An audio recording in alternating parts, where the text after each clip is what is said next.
I asked James today what he wanted to talk about, and he said finger banging. Finger blasting. I think that is potentially something that we should bring back. No, I don't think that's a topic that we should talk about. And he said, well, it's sexy. And I was like, it's not sexy.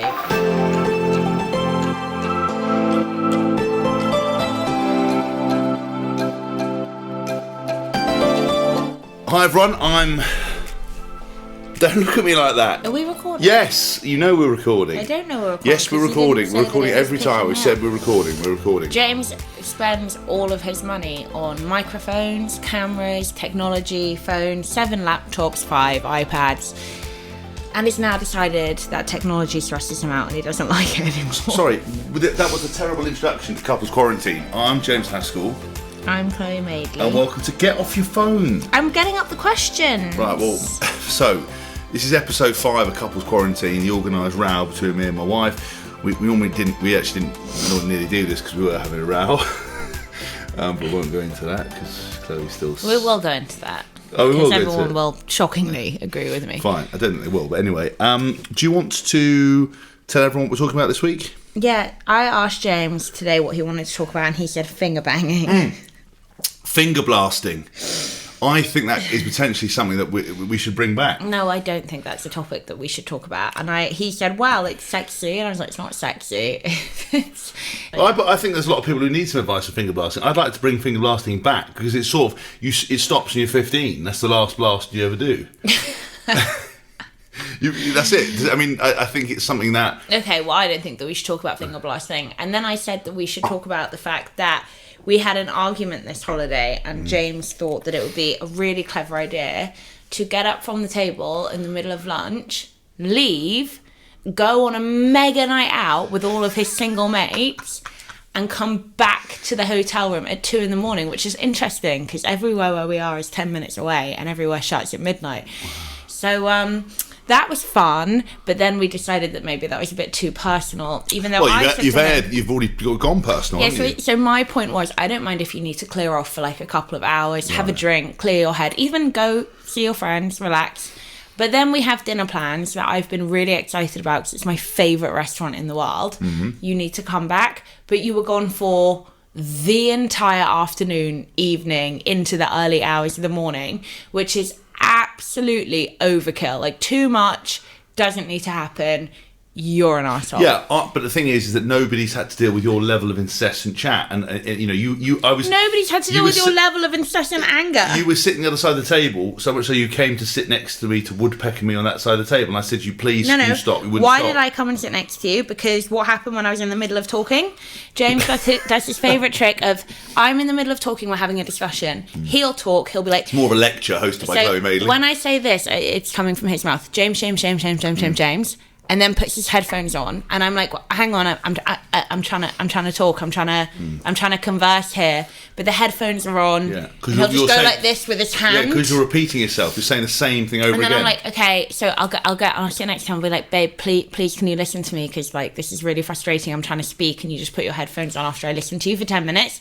And then he got up from the table and he left. Hence, we had a huge row. And actually, I wouldn't have minded if you'd have come back after a couple of hours of at 2 a.m. 2 a.m, which again is interesting, given everywhere here closes at 12 and it doesn't take 2 hours to get anywhere. That a million times. Yeah, I really believe you. Oh, yeah, all right. Given that when he called me telling me he was outside on his own waiting for a cab, all I could hear in the background was about 100 people. Girls going, school. Yeah, girls and boys, but everyone just screaming. It's Greece, isn't it? You can do anything goes. Well, anyway, So I'm glad you didn't vote. You know, we didn't air that dirty laundry out there. Yeah, but it's fine. We made up. I mean, look, today. I got up to walk off because you never stop, and you think it's wrong for me to get up and walk away. And we will do an episode on how we can argue better, I think. But now's not the time. I want to talk about finger blasting. But I think that because we're on holiday. The funny thing is that you don't want me to talk to you, so you put your headphones in. But that's what then makes me push you to talk to me. Are you saying anything different? But then absolutely. But then you turn around and you say, I've got my headphones in, don't talk to me. And I'm like, but I just listened to you talk for 20 minutes. Then you storm off because I'm quote unquote pushing you to talk to me. Yeah, dickhead, because you got your headphones on. Anyway, we did actually make up today. But, you know, we're just reliving it. No, I'm not reliving anything. I think everyone who listens to this, the 4 people, including my family, everybody write in. What is the address? I don't know. How can you not know the question? I don't pay attention. And that's why you repeat yourself at the table and people have to walk off and have nights out without you. I was trying to buy you a present. I didn't want your present. I was trying to buy you a present. I was trying to get you to a place where you would talk about what you wanted. A penis enlargement is not a present. You just got angry. That's another thing. The thing that led to the argument was me trying to buy you a present. Oh, right. Okay, let's cut this absolute crap. Send your answer into CQQuestions at jameshaskell.org. That's CQQuestions at jameshaskell.org. But just before you... Fuck my life. See what I mean? She's just repeating herself. You got it first hand here. No, I'm not repeating myself. Right. I'm about to say before you send in your questions. I haven't said that before. It's just that I talk and you don't like it. Yeah. Before you write in and you're like, there's nothing wrong with space or a guy's night out. Yeah. I agree. There is nothing wrong with space. Absolutely agree. So please don't say that. But the whole entire evening of like hardcore partying, like afternoon, evening and early morning is a bit much, especially when we had dinner plans. And again, second of all, I don't care if you go on a boys' night out, but not the night that we have dinner plans. Like that, go on a boys' night out, fine. Have your space, fine. Don't do it when it's not appropriate. Yeah, but I just didn't want to row in the first place, so I asked you to stop. You didn't stop. Neither did I. I was trying to buy you a bloody present. You were trying to be mad. Okay, but anyway, so... Clearly we're over it. We are actually, we made up. 5, We've had a nice day. Yeah, we did. We went to a lovely, lovely traditional Greek restaurant. Got free rosé in the queue. Went swimming in the sea. Anybody that's been there will know. I know what that restaurant is. Had a cuddle and kiss. Chloe's brought up the argument 30 times today and on couples quarantine, but I've because he keeps going to me, we should go for a romantic dinner at the restaurant that I love. And I'm like, we had a reservation there last night and we probably can't get another one. Look, men, how often do women just not let stuff go? That's what we should do an episode. I wanted an episode on arguing, but also women just not letting stuff go. Let it go. When you make it up to me, guarantee you I'll let it go. When did you make it up to me? That you fucked off and left me? Yeah, because you forced me to, because no, you're so I annoying. Didn't. I wouldn't have badgered you I'm insane. I'm not you insane. hadn't put your headphones on. By the way, we're drinking margaritas while we're doing this, because this is what we decided to do. Because if it wasn't controversial enough, we decided to now drink through doing the couples quarantine. The best thing to do when you're having a fight is bring alcohol into the equation, in case you didn't know. No, we genuinely, I keep saying this I am repeating, we genuinely have made up today, but this was something that I wanted to talk about on the podcast. I thought it would be a really good podcast episode, like how to deal with an argument, how much space is like taking the piss kind of thing, and like how best to deal with it when you need like a bit of a timeout. And I'm all for a timeout. You made it a bit just personal. I had a timeout the other day. I think you basically used couples quarantine as a therapy session to abuse me. Yeah, but then you said it's too personal, and now here we are. Yeah, so what do you want to talk about this week? Okay, so James said finger blasting. I said absolutely not. I said arguments, including ours, and he said absolutely not. We've now done both. Yeah.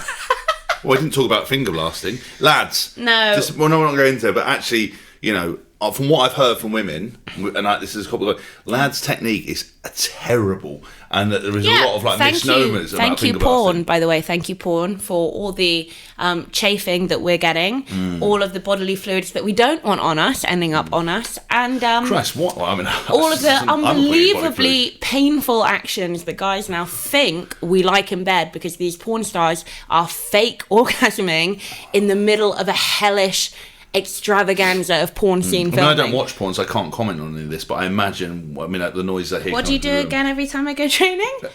It's James's free fun hour. Sit and relax. No, what study did you DJing. say on the episode with Emma Sale? And I was like, you just gave yourself away there, son. You were like, oh, I'd be really shocked. I don't know what you're talking about. I would be really shocked if we got to a Killing Kittens party and Chloe suddenly went all evil angel on me. And I was like, you just basically told everyone what porn site you're on every day. I know what you're talking about. It's just the connoisseurs and professionals will know. Actually, tell you what, we should do an episode. Let me know if you want to do an episode, because we are getting, I know we keep talking about it, but CQQuestions at jameshaskell.org. Send them in, because we are getting some. We're going to read actually all of them through this episode today, cover off a couple of bits. But what you wanted to talk about was what? All right, James, I'm a big fan of the podcast. I'm a pilot and I listen to it every chance I get. Free flights? Yeah, I'd like that. We need some sponsors on this pod. This shower of shit that is couples quarantine. I feel like we have sponsors every episode. We have had beer 50. No, we have ads, not sponsors. Yeah, we need some commitment, guys. Yeah. Can you both touch on your thoughts of a long distance relationship and ask Chloe especially, what is a guy supposed to do when a girl wants quote unquote time for herself? Ha ha, thanks man. Keep it up. So, James, do you want to start? Yeah, but look, I've actually had quite a few long distance relationships. Same. How have you? Oh, of course. Yes, of course, yeah. I moved to New Zealand. I moved to France, and my relationship disintegrated with one partner. Which was the first or the second? First. Oh, yeah. All right, relax. And they didn't want to go. And then I decided to move to New Zealand and Japan. Asked my then partner to come with me, and they said no. But we carried on being together, and it was almost interesting because it was that kind of pressure time in life where I think they thought I'd have to get engaged, like keep it sweet while I was away. But I managed to dodge that. How old are you? I was 26, 26. Too young. I know it was too young. I know that, but so I, I managed to deal with that. I think Skype, technology, FaceTime is a wonderful thing in terms of being able to communicate. I think you have to show a good level of communication. Get your techno freak on. Oh yeah, the old phone sex and Skype sex and all that kind of stuff. Yeah, but it's not. No, it's not the same. It's not the same. Especially for girls, again, because we feel like it's a show. Yeah, but now you can get those things you connect to your laptops. Like you can put your knob in a thing and it'll, What? I know. I saw it the other day. It's like. Oh really? How did you find out about this, James? Well, that big box that arrived. No, the virtual reality stuff. You can with virtual reality get these attachments. Apparently, I've not seen. Why? Who am I virtual reality sex shagging? What do you think I thought when you got your virtual reality camera? Yeah, well, when I got my Oculus Rift or whatever it was called, Chloe put it on in the bedroom. It's on my Instagram if you don't believe. And she's looking around. She goes, "I don't want you watching porn," but obviously she can't see what she's doing. She went, "Do you hear me?" And I was like, "Yeah, I did hear you." And now Nobody's a few months virtually later, doing it. you know that there are attachments. No, apparently, I've not seen them, but I think you can. I think that's the next wave of technology. So maybe long distance relationships will work better that way. Mankind is doomed if these are the lows we're stooping to. Hold a minute. Just to Say have an I move orgasm. to New Zealand and you're back here and you can't come for some reason. If I plug the old VR in what context? I'm you very plug confused. in the old the old VR dilly into the side of the computer. Oh no! And I put an attachment onto my lady man. Literally poked. Well, I put one onto my penis, and I'm caught living in my living room thrusting, and you get the sensation. Surely that would be good, wouldn't it? Do the thrusting movement again? Thrusting. No, it's not sexy in any way, shape or form. Okay, but I mean, look, I think the way the long distance relationships actually work, they are possible. They are not easy. They are not overly successful. You have to, when they say long distance, you've got to meet up at least, every couple of months. Otherwise, it won't work. You need to communicate all the time. You need to obviously have a trusting and strong foundation. And ideally, if you're in that time, maybe put a longer term commitment. But out of sight, out of mind is true. And there's always some bloke offering a dick to cry, a shoulder to cry on, or something. If you're away. So you just have to be very careful about these things. But I would say, look, they are possible because look, we all get career opportunities and things away. Being a professional sportsman, I had to be very selfish in my career. I had to make decisions and go, look, I'm going to go and do this. You're either on the Haas train or you're off. And a lot of people got off and tried to stay on, but the train left. Are you even listening to what I'm saying? Yeah, I am. You're talking about the Haas train and how a lot of people tried to stay off or whatever. As soon as you say that phrase, which I've heard so many times, I kind of shut off. Fine. So what would your advice to long distance then? How would you survive it? Okay, so this is why I would say that forget couple, every person is different. And so for me, and I have had loads of long distance relationships, my first boyfriend lived in Manchester and I was in London, and that was a 5-year relationship.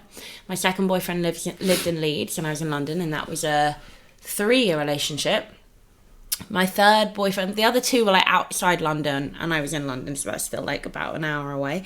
And then me and you, for the first 3 years of our relationship, we would go months and months and months and months without seeing each other. So I've had my fair share, and I would say that for me personally, I find it really hard, right, especially in the beginning. I'm one of those people that I'm quite a homebody and I'm quite a nester, which obviously means that when I fall in love with somebody, I like to see them and I like to nest with them and You're a giant pigeon or something. Yeah, I am. I'm a big fat purry pigeon, and I need to have I really like to have that kind of the closeness and the intimacy that to me are really important in a relationship. Now, that's not to say that I don't get used to it. Like I say, I've had a fair few of them, and they've gone on, for months, years, long periods of time, and I do get used to it. So when James had gone away, when was your longest tour? Was it Lions? The Lions tour. Like 2 months. 10 weeks it was. Yeah, 2.5 months. And I would say I do. It's Oh, very actually longer. It was 14 weeks. Yeah, you're right. Yeah, it was a long old time. And in the beginning, it was really hard, like horrible, like tore me apart, was awful. I never worried about you, which in hindsight is quite a feat. I never worried about you in terms of monogamy, but what is monogamy? Is that like oak and yes, teak and stuff? Because I love mahogany. But I mean, I was sick with missing you because at that point we'd been together years and years and years. Were we engaged then? No, we weren't. Not yet. No, it was a few months before. My old knee hadn't given way then. But then I will say that I am weirdly also simultaneously fiercely independent. And as soon as that kind of 4th, 5th week hit, I kind of am good on my own, and then I start to get nervous about seeing them again, and not in a good way, not like a butterfly happy nervous. Like even with you, we'd been together years, like 2-3 years. Yeah. I was like, like I've kind of got my own thing going on now, and I don't want this person to come back and disrupt my life, and I love them, so of course I'm going to make a go of it, but this is going to be awkward. And then when you see them, and then it's really awkward for like 2 weeks, and you have to get back into the groove of being in a relationship, because you're not dating, you're in a full-on relationship. And that's a huge shift. So I always found it really hard. It never sat well with me. I did it anyway because I love pretty hard, but it never sat well with me. However, that's my rant. My best friend loves space, loves freedom, really, really hates feeling crowded or overly committed in any relationship, even when she's madly in love with someone. She needs space. And her long-term partner of 8 years. Hold on, how you looking at me? I don't know how long we've been together. They've been together 8 years. He's a musician. He's always on tour. And I swear to God, if he wasn't, that relationship would have died within the first year. She needs the space. So what I'm trying to say is it's different for everybody and it's different for every couple. And I think that it all depends on you and her. Now, when we get to the second part of the question... Well, can I just say one thing about for the space? I've been talking for like 10 minutes. Yeah, classic you. That's why I have to listen when you're doing one of your special talks.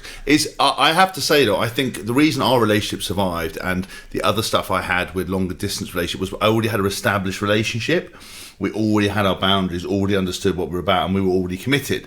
I think early doors in a relationship, long distance, I don't think it's going to work. I don't believe it can work. I disagree, because I think actually it can push the couple to really draw out those boundaries with like non-negotiables sooner rather than later. Actually, and I think that with a lot of things, like moving in together quickly, a lot of people are like, oh, it's too soon. I'm like, why? You're going to move in together eventually. Do it now and see if you're compatible. Because if you're not and you go 2 years... No, if you're not and you go 2 years down the line, you wasted 2 years of your life. Like, I actually think it's a good thing sometimes to jump in and be like, okay... bang, bang, bang, this. Yeah, but you girls take advantage if you move straight in. Before we move straight in, we've got a dog, a kid, and we're married. You've been begging me for a dog for years, and I keep saying no. Yeah, because you won't let me have one, because you're a fucking dog Nazi. You won't let me have one. I mean... It's just I know that I'm going to have to... Anyway, this is a different topic. Carry on. No, so I just think, well, my view is that you'd have to be a bit more established, make sure you're fully committed, make sure it's worthwhile, because I always find it funny when you speak to young guys or girls and they're going, I'm going off to uni, and they're like, I've met my girlfriend, we're going off to separate unis, we're going to stay together. It's like... No, you're not. Yeah, that's funny. No, I mean, all the I doubt we have any teenagers listening, but... Well, we should do. Look, guys, I did that. I stayed with my boyfriend for the first few months that I was... That's a lie.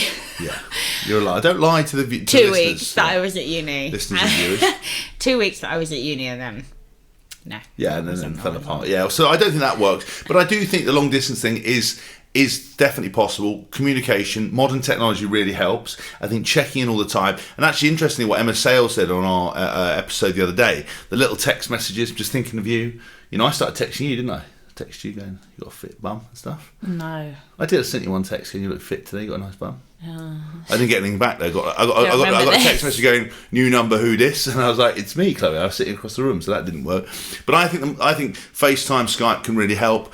You know, virtual reality, sex. No, you know what? I'm just going to say that's all fluff on top of a very ultimatum sliced pie. Ultimatum sliced pie. So I'm saying that's all fluff. FaceTime's great. It's like anything can work with technology these days. Fuck off. Either, I'm sorry, you will learn very quickly if your long distance relationship is going to last or not. And I'll tell you what it all comes down to. are you the kind of person that can handle a long distance relationship or not? I am not. I'm shocked that I've managed to do it. I never found it easy, not when it was hard and not when it was easy. And I know that was weird to say, but it never sat well with me. But like I say, my best friend couldn't be. Yeah. I mean, I don't actually even think that she could live. Like, they live with her two best friends in this amazing 2-story flat in London. No, sorry, but I'm saying I don't even think she could, like, she needs her own life. Fine, but I mean, you and I are very different. You know, you're a very intense lover. I mean, in terms of love, not like lover, but you're a intense lover. But you know, I really love you, and I'm, you know, we have moments and nostalgia and everything else that we really enjoy company. But I can go a little period of time without you, but then I miss. You know, I could do like a month, but then I would need to see you. I miss that physical contact. A little consult. period of time is a month. That's a big chunk of time without your wife. But time flies when you're busy international businessman. You know, entrepreneur. I'm busier than you. Yeah, well, then time would fly for you, wouldn't it? You like your own creature comfort. As long as someone's like, are you getting heartburn from the tequila? No. I've got a bit of sunburn. and I've got a bit of sunburn and sand on my chest. Really, because I saw you sucking Gaviscon earlier. Who's Gav and what the fuck is she doing in our room? Anyway, okay, so that's what I mean. I think ultimately it comes down to you. Okay, and then you say, what is a guy supposed to do when a girl wants time for herself? And where I was going with that is that she sounds to me like she is the kind of girl who is like my best friend. As in, she's the kind of girl who needs time for herself. Now, again, that is fine. Like, that's not a problem at all. If you're the kind of guy that's okay with that kind of arm's length distance, because that's what she needs. And I don't mean she can't fall madly in love with you and be like, I can't live without him. But it means that behaviorally, as a couple, you're never going to, maybe, if you're like me, get to that depth, which is what I need. So I need to have real, like, commitment, intimacy, and love from my partner. And that I'm not ashamed of saying that. No. I'm not. But I don't, you know, James and I maybe sometimes butt heads because, as last night goes to show, sometimes he just wants to run off. And that's fine. No, I but didn't that's want fine. to run off. I wanted to have dinner. But you were being a nightmare. But that's fine. But that's something that we have to be aware of as a couple. Like, I know that we talked about this, I think, in the first podcast. Yeah. You need space, and that's fine. And I don't really. Yeah, but you do sometimes because you get quite stressed. You're I need what? I need to work on my own. I don't like it when I'm trying to work and you're in my grill. I'm like, creature habits. You've got OCD and you're a bit of a control freak. You like to have those little things you're in charge. You know, like you like to unwind in the evening, watch your little programs. Like I work to a schedule, but then I think I have to because I'm. Anyway, that's beside the point. Right.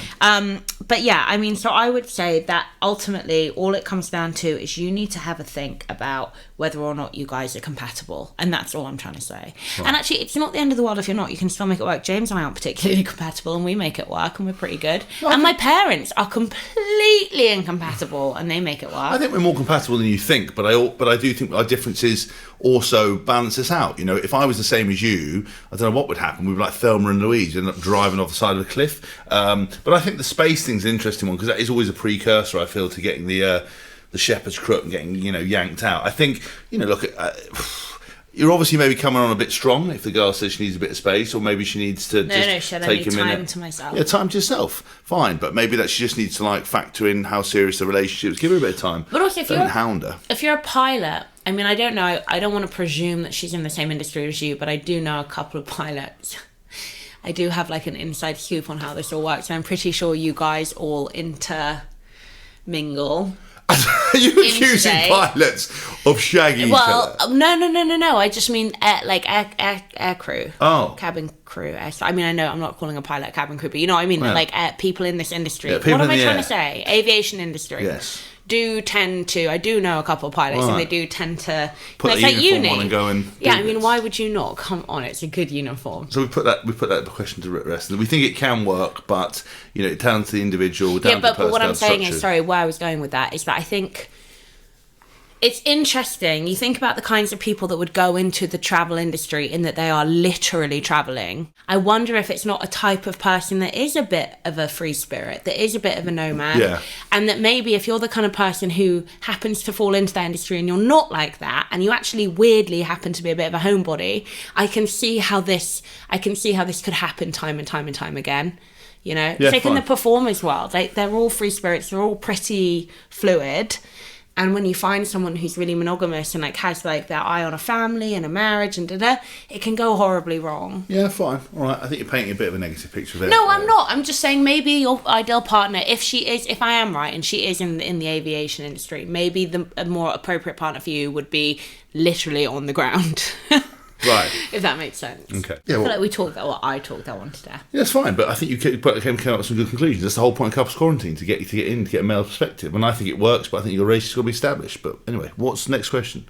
Okay, here we go. Sorry, it's a very, very, very, very long email. By the way, we don't name people when we read the questions out because I think it's a bit personal. But we are getting all of your emails. Yeah. There was the nice lady who talked about the ear cleaning, and she said that the bloke who complained about the tampons was a dickhead. So yeah, we agree with that. Yeah, she was like, "Don't apologise to him for being too aggressive," which I was, and I am. But don't apologise. But she was like, "No, we can't keep denying that natural, bodily functions of the car for us women." And I agree. There's so much. What is this weird denial that people have about people having their periods? We have a period. Get over it. What is wrong with everyone? Doesn't it attract bears though? Was that why you're here? Yeah, because I'm a little bit concerned that if you're a restaurant, a bear's going to come through. I'm quite hungry. Okay, so I'm not going to read out the whole thing. Fine. And to this person, that's not. I've read your whole email and I really appreciate all the backstory, but it's just to keep it quicker for the podcast. So the topic I wondered if you guys could help me with is: have either of you come out of anything long term? Yes. Loads.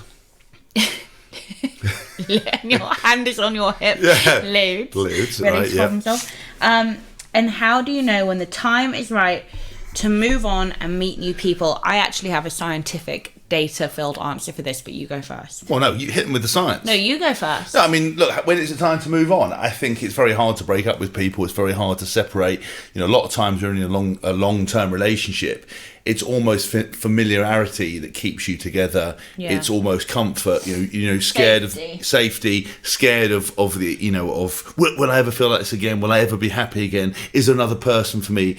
Being single. Like when you're single, you think, yeah, this is fucking the life. But when you're in a relationship and you look at being single, you're like, oh god, how do I even talk to people? What's it like out there? But then sometimes men think it's a real novelty, like the grass is green. Like I'd love to be single again when the summer's out. But in your winter and you're a bit cold, you need someone to have a little cuddle with.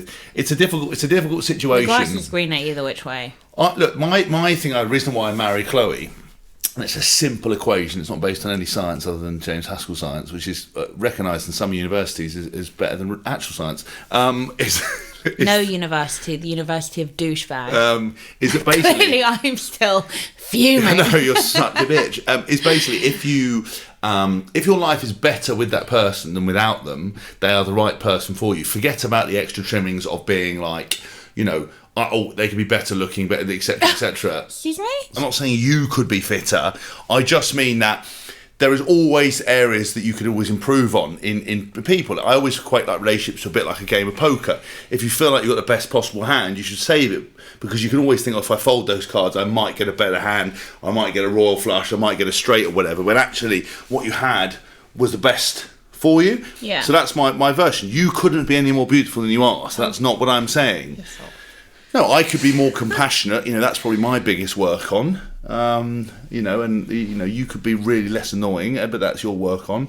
But do you know what I mean? I not have this weird hair.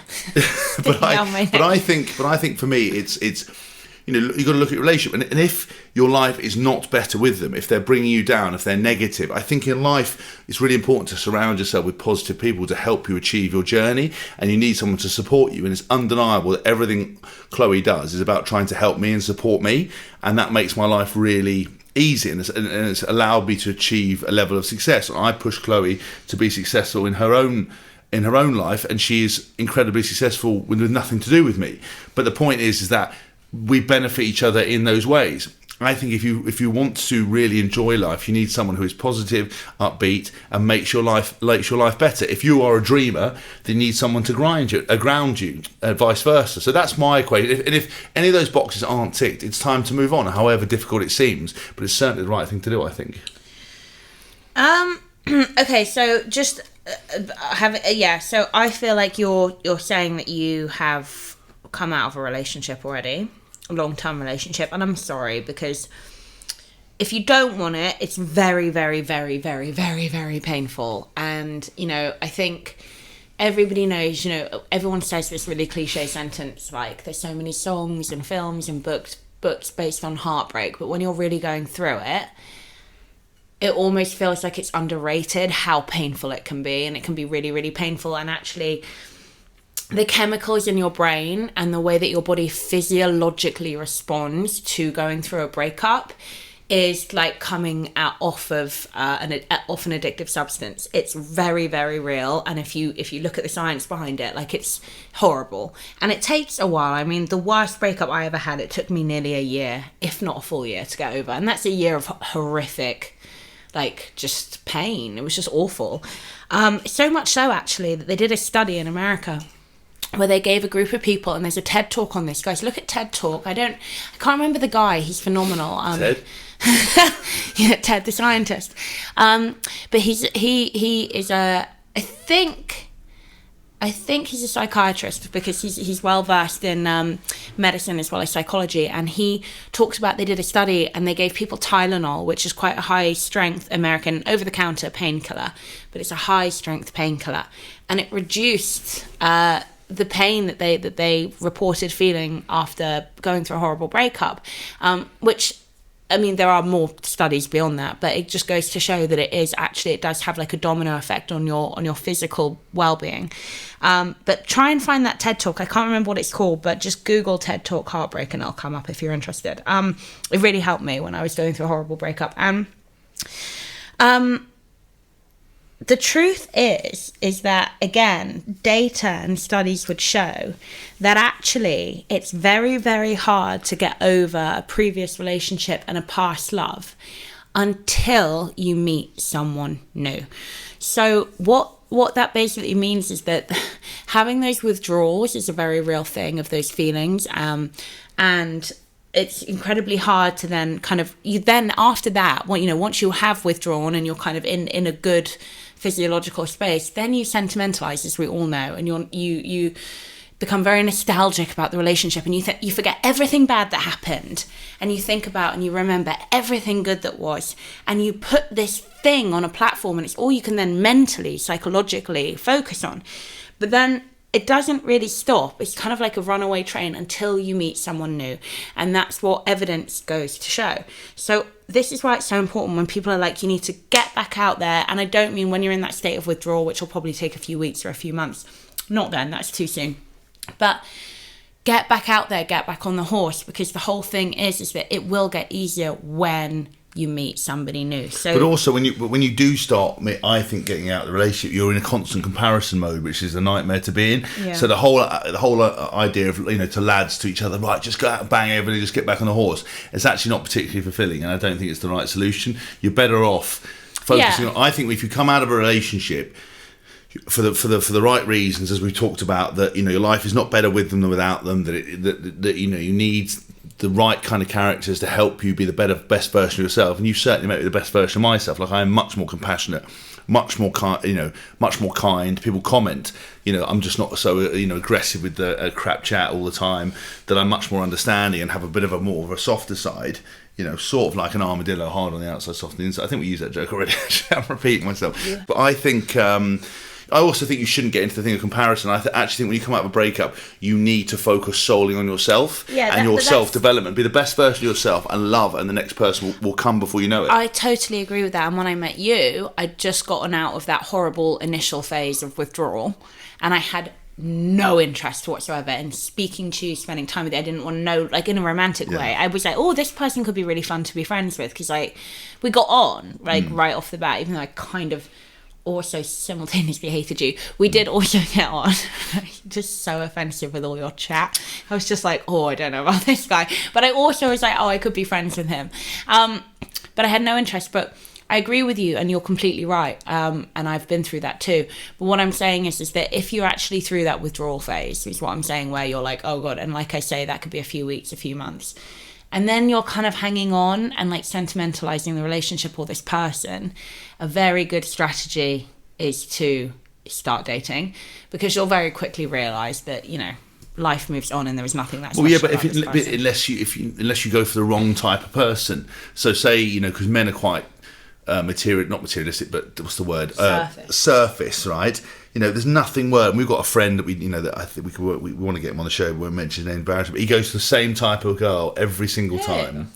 You know who? Was he there last night? Big cans, rubber lips. You know exactly who I'm talking about, right? Let's name him. No, and he, you know, he's not particularly fulfilled because, funny enough, there isn't a lot of depth behind that level of It's really appearance. interesting, and this is, again, I blame porn for this. He goes for one type of aesthetic in a woman, but this massive fake wangers, like everything fake. So again, he's like a sucker for the filter generation now. He sees this fakeness, he's like, that's the one, and then meets them in real life, and is like, oh no. But you know what's so funny is that, well, I won't say his name. We're not going to say his name. We'll call him Jason. Okay. Right, okay. Shame on you, Jason, because it's your own bloody fault. But at the same time, this is someone who is incredibly intelligent. Yeah. Actually very cultured in terms of his knowledge of things like the art. It's like really smart, incredibly hard working. Really good looking dude. Unbelievably sexy. Well, and you're relax. just like, You always go over the top. He's a friend. But well, like, he's too like, good a friend. No, for but he's sounds sexy. You know, like you would see someone in a nightclub standing there holding their drink, and you'd be like, oh, he's got a thing about him. That's and him. he's intelligent as well, which is bizarre because you want stimulating conversation from potentially a pair of airbags. And athletic, like really athletic, All right, great Chloe, body. No, come on. Listen. Big him up, because we're going to have him on. Big him I up. bigged it up. Just should take your foot off the gas. I'm trying. You know, you're getting all. Stop. You know, I'm put bigging wet him up. floor sign We will down have here. him on. You can slide off the bed. You shit, yeah. Yeah, no, he's really fat. No, but what I'm saying is that I'm like, how funny that this is like a fetish thing. Yeah. And you, I'm sorry, but you have fetishes too. Oh, God. The schoolgirl outfit, everyone. What are you talking about? I said a short pleated skirt. Okay. Skirt. What happens when you see a short pleated skirt on a girl? Well, I just you don't see anything but the skirt and you're in it. Look, I'm not in it. I'm not putting it on. I'm not in it.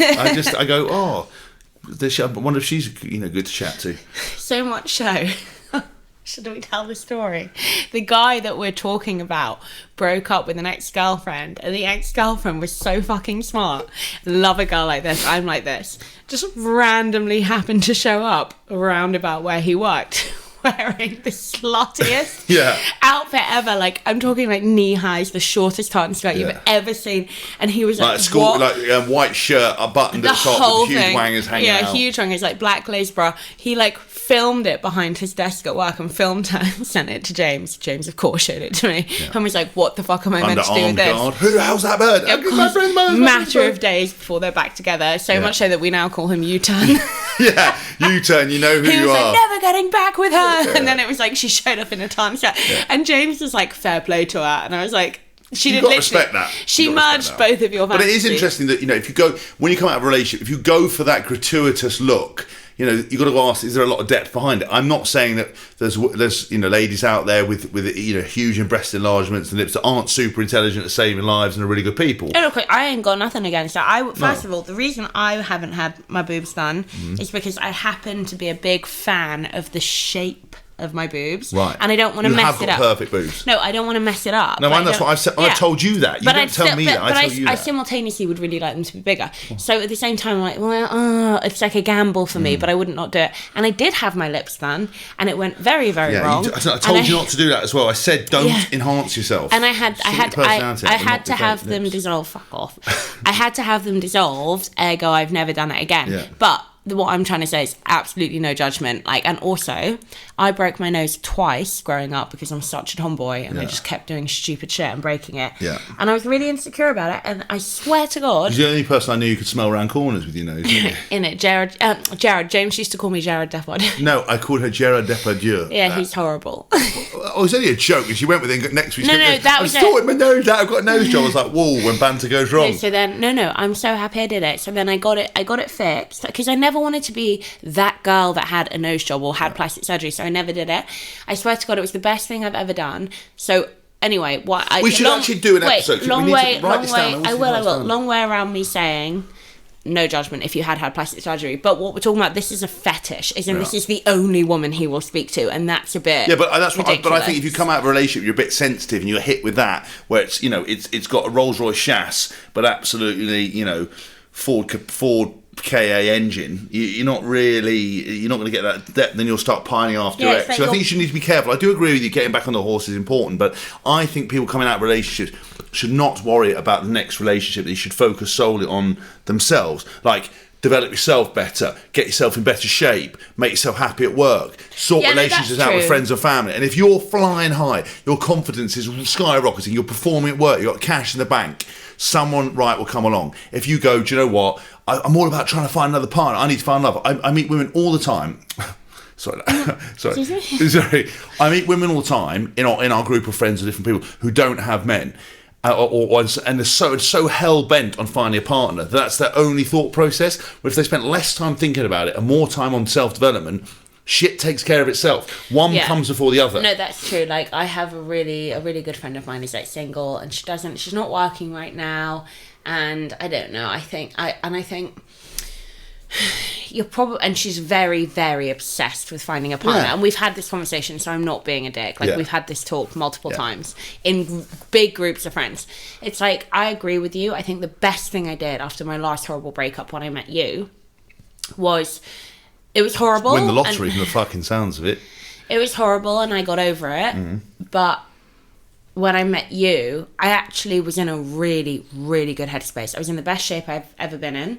Well, no, I've been in better shape since, but at that time, it was the best shape I'd ever been in. My career was going from strength to strength. Things were really starting to pick up for me, and it was because I was selfish. And for the first time in my life, I was really, really, really focused on myself, and it was the best thing that's ever happened. But it is true to say that I'd had a relationship before that, where if I hadn't found my next boyfriend, it would have been almost impossible to get out of it. What are you doing? I'm wrapping this up because we're about to run out of battery, so I'm going to have to go. Oh, we're about to run out. Oh, we have so much more to this question. Well, look, we can come back to it next week. Thank you so much for everyone who's tuned in this week. If you want to subscribe, share, it was a YouTube show, leave us feedback for that prat that said we've got using terrible language, not helping 2020 get better. Screw you. We'll catch you all soon for Couples Quarantine episode 6. What, saying fuck is No, fucking it's up the world? you saying birds about women and stuff's wrong. Well, I'm a woman and I've got a lot of female friends, and I don't think any one of us would be offended at being called a bird. As long as you're not being rude about us being birds. No, fine. All right. Like fucking stupid birds. All right, that's then it's enough now offensive. for this week. I love you all. That was a very abrupt goodbye.